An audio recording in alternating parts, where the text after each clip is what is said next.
antecedente, los antecedentes que fueron sucediendo durante la historia en relación a la educación y a la Iglesia. Una de las cuestiones es la concepción del derecho a la educación, que era para la Iglesia, digamos, que consideraba que el derecho a la educación la tenían, digamos, la Iglesia, eran con los que debían enseñar, digamos, había una disputa ahí sobre quién debía enseñar y quién debía aprender. Bueno, en 1929 la Iglesia en una encíclica expone y expresa que no puede existir educación completa y perfecta si la educación no es cristiana, como para contextualizar cómo pensaba, ¿no? En 1965 también se acerca mucho al rol del Estado subsidiario, ¿no? Con respecto a la educación. Y bueno, y esto de que los responsables de educar eran los padres, y como los padres no sabían, como que delegaban esa responsabilidad en la Iglesia, ¿no? También habla en un momento de la educación integral, que sí o sí debía contemplar la educación religiosa digamos, en las escuelas. Luego, como otro antecedente, está la reforma educativa de Fresco Noble, que sucede en 1937, donde también plantea que eso sucede en la década del 30, donde había una segmentación, digamos, y una imposición a la educación religiosa en particular. Luego sucede en 1882 el Congreso Pedagógico, ahí donde mayormente participaron mujeres. El presidente del Congreso era Leguizamón, y el honorario, ¿cómo es que lo llamaba? A Sarmiento, quien renuncia, pero era el que defendía claramente una posición del Estado laico, ¿no? Leguizamón no, al revés. Entonces la disputa en ese momento en el Congreso Pedagógico fue justamente en si había educación religiosa o no. Finalmente en el Congreso Pedagógico lo que sucede son como los antecedentes después en 1884 va a salir la ley 1420, de educación común para Capital Federal y territorios nacionales. En esa época, como para contextualizar, era cuando Roca era presidente, era donde sucedían los exterminios en los pueblos originarios en el 80 en la Patagonia, y años siguientes en Chaco. Y bueno, como para entender un poco cómo funcionaba el derecho a la educación, como planteó un poco Lorna al principio, era el derecho individual, el derecho de la Iglesia, el derecho individual y el derecho social. El derecho a la Iglesia, bueno, planteaba un poco el monopolio de la educación con la Reforma Protestante. Bueno, eso un poco recién fui planteando esto del rol subsidiario, el rol de la familia y la educación integral que contenía la Iglesia. Me adelanté un poquito ahí. Bueno, como para pensar cómo fue la relación, para ir respondiendo a la pregunta, el vínculo entre la Iglesia y el peronismo empieza bien y termina mal. Al principio Perón encontraba en el catolicismo social un aliado para las elecciones del 46. En ese momento, no me quiero olvidar de nada importante. Bueno, los opositores planteaban que la enseñanza religiosa violaba la tolerancia y la libertad de conciencia y por lo tanto era anticonstitucional. Sostenían que la discusión no debía plantearse en términos católicos y anticatólicos, porque bueno, esto perjudicaba a la oposición, ¿no? Porque entendiendo que mayormente la sociedad era conservadora, entonces iba a votar a Perón. La oposición era un frente que se había formado, se llamaba la Unión Democrática, y agrupaba a la Unión Cívica Radical, al Partido Demócrata, al Partido Socialista, al Partido Comunista, y bueno, y algunas otras fuerzas conservadoras también.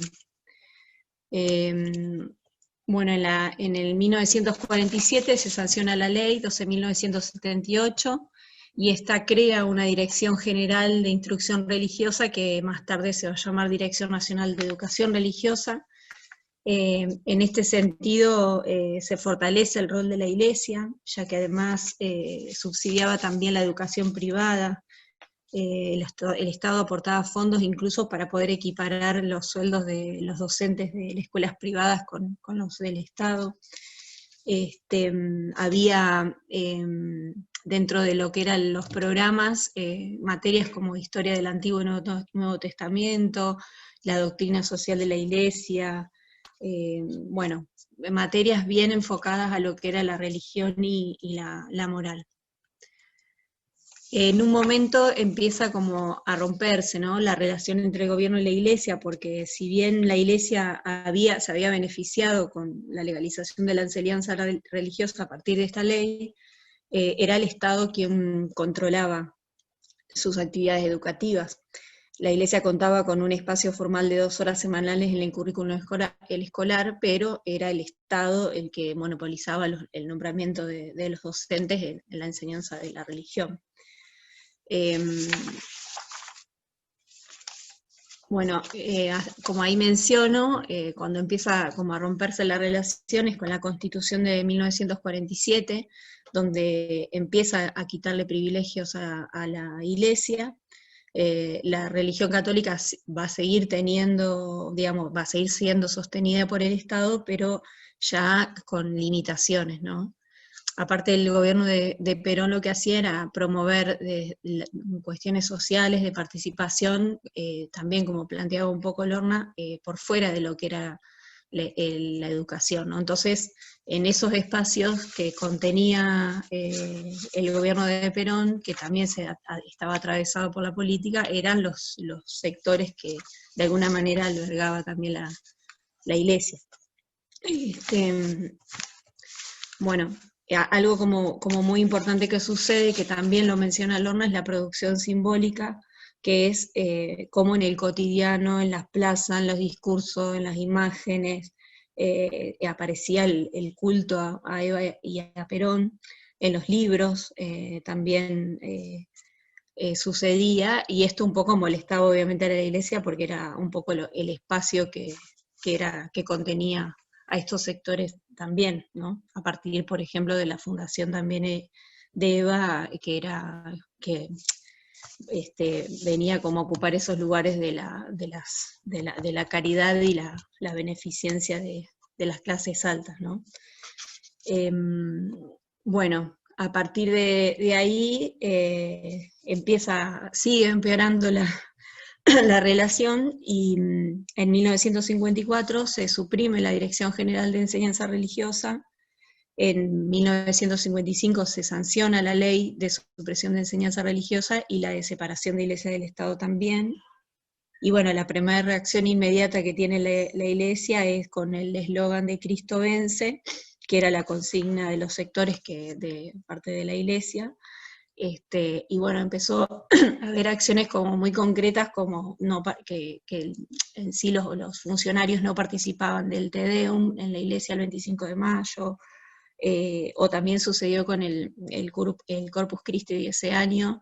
La Iglesia lo quería como posponer para un sábado, para que pueda haber mayor cantidad de gente, de feligreses, y Perón dijo que no, que la movilización, la congregación estaba solamente permitida para ese día de semana, creo que era el 9, entonces era como que seguía como, digamos, echando leña al fuego a la cuestión, y bueno, se sucede la congregación, participan muchos feligreses, y bueno, es cuando sucede que llega al Congreso después de peregrinar, prenden fuego una bandera, bueno, van sucediendo muchos hechos vandálicos, y también del otro lado había como una respuesta en quemar iglesias y demás, y sucede, bueno, eso sucede en los momentos cuando luego sucede el golpe del 55, ¿no?, donde derrocan a Perón. Esto como para contar cómo termina un poco la relación. Y como resumen, yo quise aportar esta herramienta que está muy interesante, que es la nube de ideas, sobre palabras que relacionan tanto a la iglesia, a la relación a la iglesia y a Perón, pero también a la educación, a la separación de la iglesia y del Estado, quién educa, quién enseña, pero también esta disputa de sentido también del poder, ¿no? ¿Qué significa cuando uno es el que educa, ¿no? Bueno, muchas gracias. Buenísimo. Gracias, Nadia. Muchas Creo que gracias. fueron 10 minutos más o menos. Sí, entonces voy a aprovechar yo a tomar la palabra. Te voy a tomar parte de los 15 minutos. No, pero eran Bueno, 10. ¿No eran 10? sí, 10 decía sí, la más o menos consigna. 10. Sí, entre 10, 15 podía ser, sí. Ah, bueno. Bueno, gracias. Ahí, obviamente que comparando con lo que habías hecho primero, está mucho más ordenada a nivel conceptual. Sí hay algunas cosas que todavía sigo viendo. Por ejemplo, cuando pones los antecedentes, estaría bueno que los ordenaras cronológicamente, porque fíjate que aparece primero lo de la reforma Fresco Noble, y después aparece lo del Congreso Pedagógico, y después aparece lo de la ley 1420, ¿no? Entonces, en realidad, estaría bueno que sea, digamos, que vos pongas cronológico eso, ¿sí? El Sí, yo me Congreso, la confundí ley, porque estaba última, ¿te acordás que estaba última la de Fresco Noble? Pero me claro. confundí con 1830 y no sé, me confundí yo No, hoy. claro, eso. Y después lo que te iba a decir es justamente de esa reforma, tal vez que está bueno como, no digo que expliques mucho más, pero sí como explicar un poquito en qué consistió, ¿En qué consistió? claro, que eso fue, digamos, una reforma que sea solamente en la provincia de Buenos De Buenos Aires, Aires. ¿sí? Y que va a instaurar la educación religiosa en las escuelas. A partir de ese año, solamente en la provincia de Buenos Aires, pero por eso es un antecedente, porque después, ya en el 44, con un decreto, y después ya con la ley, digamos, en el gobierno de Perón, va a ser la educación religiosa a nivel nacional, se va a instalar, pero por eso se lo considera un antecedente, pero hay que explicarlo eso para entender por qué es un Sí, antecedente. sí, ¿Sí? me olvidé de decir que fue solo en Buenos Aires, que lo tenía ahí Bien, apuntado.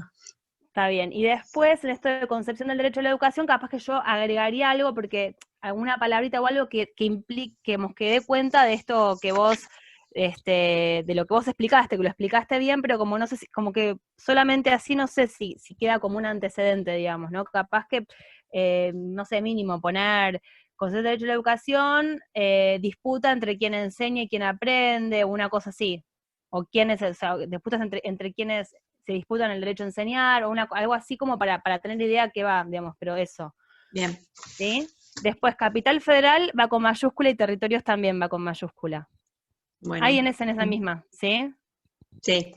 Bien, esas cositas.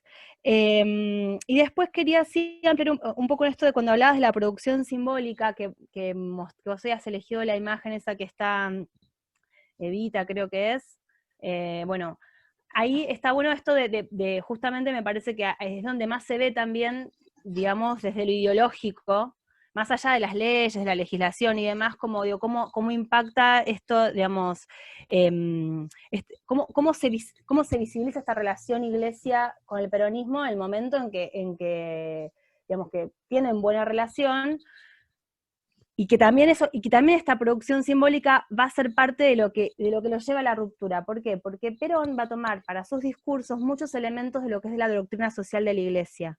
Entonces, Claro. él empieza a usar la palabra, por ejemplo, apóstoles, y él dice apóstoles y lo utiliza para su movimiento peronista.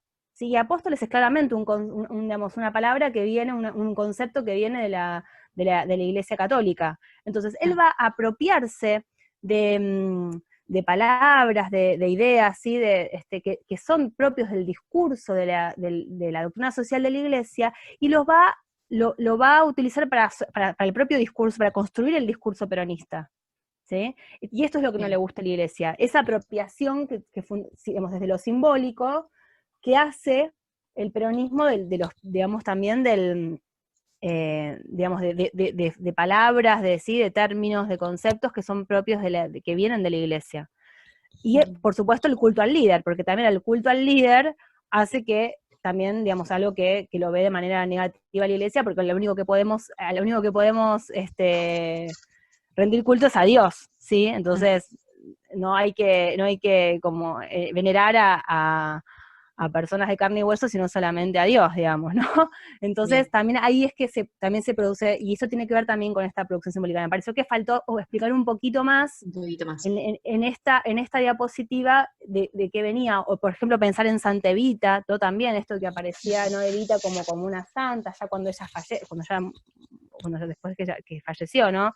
Que en los libros aparecía como una santa también. Entonces, esto es importante también, digo, desarrollar un poquito más, porque es parte de la construcción, digamos, de hegemonía del peronismo, y justamente para pensar esto que nosotros, con el texto que yo te mandé de Somoza Rodríguez, que bueno, que no lo pudimos trabajar este año, pero cómo a través de este discurso él va creando una nueva forma de ver el mundo que legitime el orden que él quiere implementar, digamos, ¿no?